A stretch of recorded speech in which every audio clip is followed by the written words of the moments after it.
다질련 차를 말하다 36번째 시간입니다. 오늘은 스리랑카 이야기 7회를 시작합니다. 싱할리 왕국은 캔디 왕국이란 이름으로 1815년까지 명맥은 유지하고 있었습니다. 하지만 포르투갈이 처음 상륙했던 1505년부터는 엄밀하게 말해서 서구 세력과의 공존 상태로 볼 수 있습니다.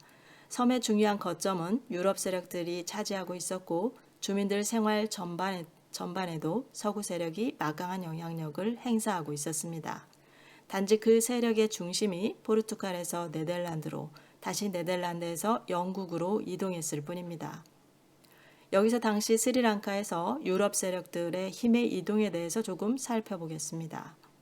1505년 처음 스리랑카에 상륙했던 포르투갈은 그 후로 100년간이나 싱할리족과 밀고 밀리는 관계를 이어갔습니다. 16세기 말이 되어서는 캔디를 제외한 대다수 스리랑카 영토와 교역권을 차지하게 됩니다. 보시는 지도에서 파란색 부분이 16세기 말 포르투갈 점령 지역을 표시한 것입니다.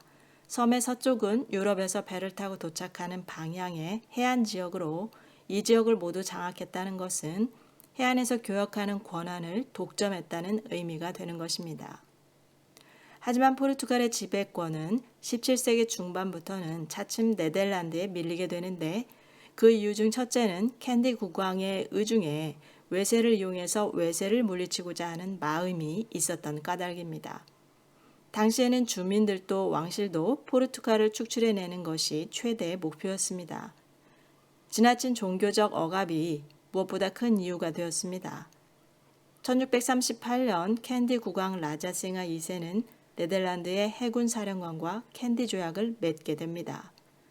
포르투갈로부터 캔디를 보호하기 위해서 포르투갈을 상대로 네덜란드가 전쟁을 치른다는 것이었죠.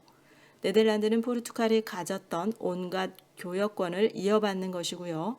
결국 포르투갈이 장악했던 대다수 해안 지역을 네덜란드가 장악하게는 되었는데 문제는 그 후에 네덜란드가 그 영토를 순순히 스리랑카에 돌려준 것이 아니고 그냥 그 자리에 머물러 버렸다는 것입니다.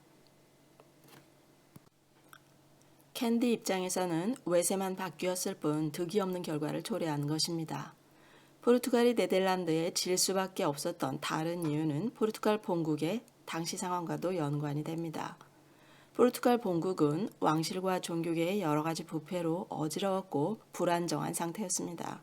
결국 포르투갈 왕국이 스페인에 합병되면서 자치권마저 상실해버렸기 때문에 식민지 쟁탈전을 치를 동력이 부족했을 것입니다.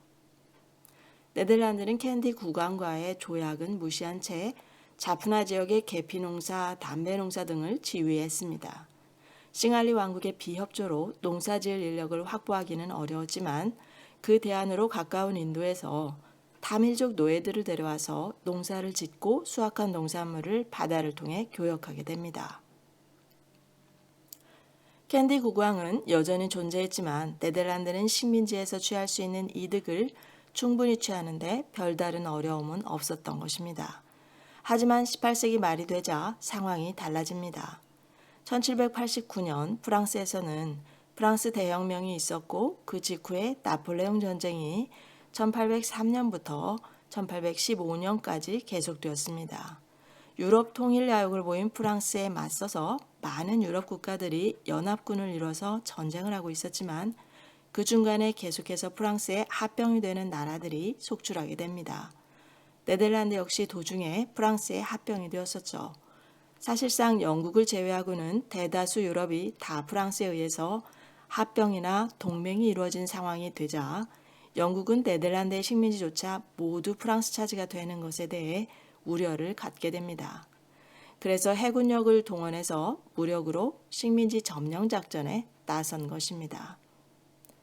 당시 영국의 해군력은 막강했었고 또 네덜란드는 프랑스에 합병되어서 자치권을 잃어버린 상태였기 때문에 영국은 스리랑카에서 어렵지 않은 전쟁을 치르고 네덜란드를 몰아낼 수 있었습니다. 그때까지 꿋꿋이 이어가던 캔디 왕국도 1815년 결국 영국의 점령이 되었습니다. 싸워서 넘겨주었다기보다는 양도에 가까운 형식이었습니다. 마지막 캔디 왕은 포로가 되어서 영국령이었던 인도의 해안 지역에 유배된 채 가족과 함께 생을 마감했습니다.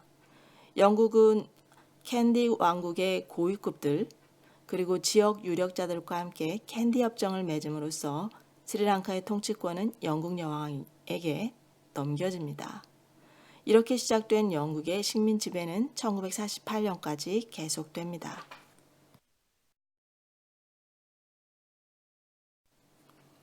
이것으로 오랫동안 이어졌던 스리랑카 역사 이야기를 마칩니다. 스리랑카를 이해하는 데 도움이 되었기를 바랍니다. 지금까지 함께 해주신 여러분 감사합니다.